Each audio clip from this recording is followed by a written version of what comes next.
Muito obrigado por você ter acessado este vídeo. Hoje nós vamos tratar de um assunto muito importante da palavra de Deus, que se encontra em Gênesis, no capítulo 2, versículo 17. Diz assim a palavra do Senhor: Disse Deus, mas da árvore do conhecimento do bem e do mal não comerás, porque no dia que dela comeres, certamente morrerás. Acontece que o registro bíblico nos diz que Adão comeu dessa árvore proibida e continuou vivendo por mais 930 anos.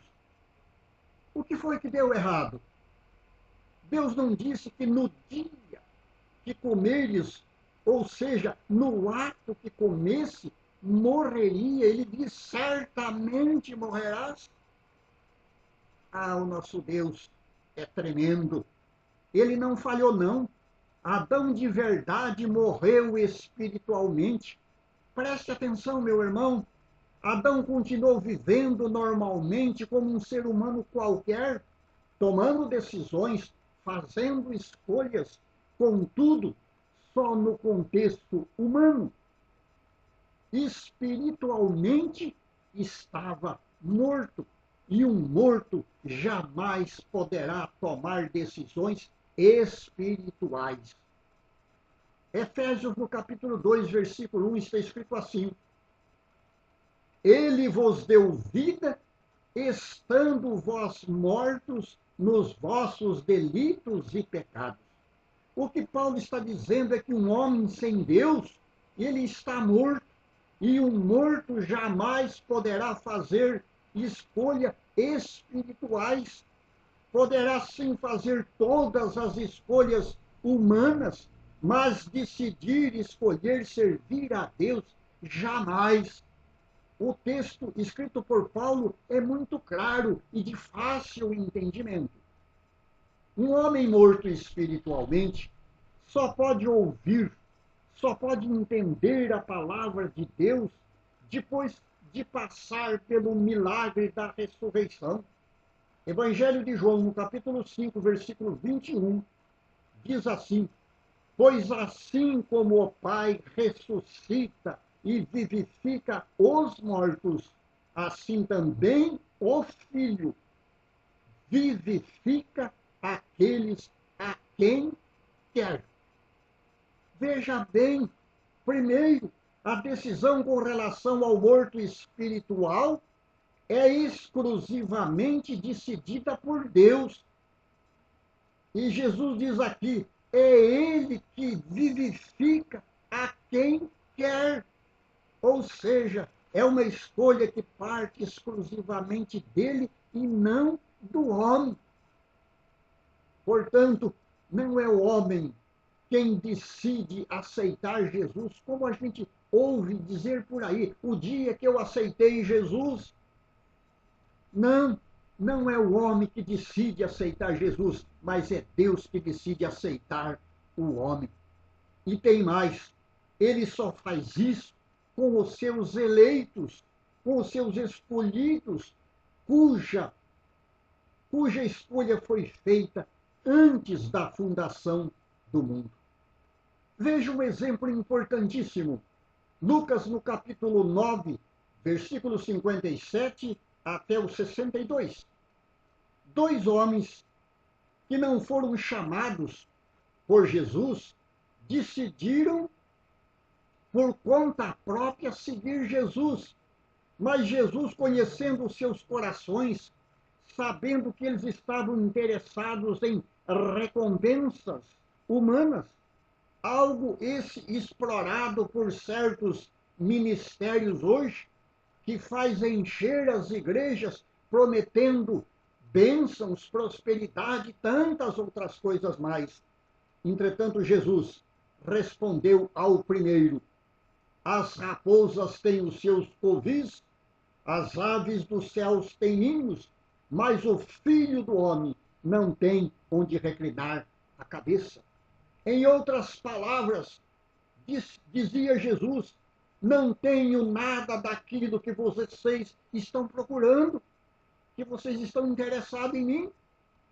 Ao terceiro, Jesus disse: ninguém que tendo posto mão ao arado, olha para trás, é apto para o reino dos céus. Ou seja, seguir a Cristo tem que desligar do mundo, de sua glória, dos seus prazeres, das suas recompensas. Mas para com o segundo, a história foi diferente. Foi Jesus quem convidou. Jesus, olhando para ele, disse: tu segue-me. Aleluia! O convite tem que vir dele. O convite é dele. É ele quem escolhe, simplesmente porque é ele quem salva. E ele disse que vivifica, ou seja, dá vida eterna a quem ele quer. Portanto, quem somos nós para confrontarmos o ensinamento do Senhor Jesus Cristo? João 6,44, disse Jesus: ninguém pode vir a mim se o Pai que me enviou não trouxer. Jesus está dizendo que o homem não tem condição, não tem poder para vir a ele por conta própria, mas é ele que tem que ser escolhido, buscado e trazido.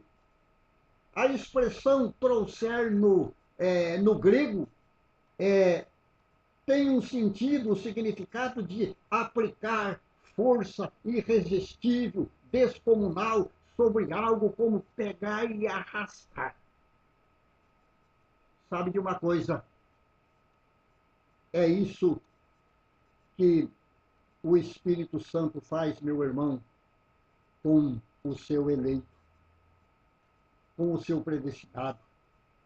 Ele vai ser salvo, ainda que ele não queira, ainda que seja de contra a sua vontade, mas foi Deus que escolheu ele para a salvação. Deus jamais fica frustrado com uma escolha dele. Ele escolheu este para a salvação, ele vai ser salvo até contra a sua vontade.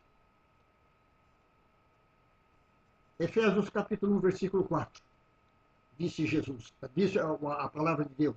O apóstolo Paulo, quem escreveu essas palavras, ele diz assim: assim como nos escolheu nele antes da fundação do mundo, para sermos santos e irrepreensíveis perante ele, e em amor nos predestinou para ele, para a adoção de filhos, por meio de Jesus Cristo, segundo o beneplácito da sua vontade. Em contrapartida, jamais entenderá este propósito gracioso do amor do Pai aquele que não é eleito, predestinado, escolhido antes da fundação do mundo, como está escrito no texto citado. Ou talvez porque ainda não seja o seu tempo, ainda não tenha chegado o seu tempo de ser chamado, de ser buscado, de ser trazido por Deus até Jesus, para Jesus salvar. Que Deus grandemente abençoe, meu irmão, o teu coração, para que ele abra, se ainda você não entende esta mensagem de Deus, ou não entende assim como nós estamos pregando, que você seja abençoado por Deus, que receba esta revelação do poder de Deus para entender esta gloriosa mensagem da palavra de Deus. Não existe na palavra de Deus coisa mais linda do que a predestinação de Deus, a escolha que somente Deus pode fazer. Que Ele te abençoe, em nome do Senhor Jesus. Amém.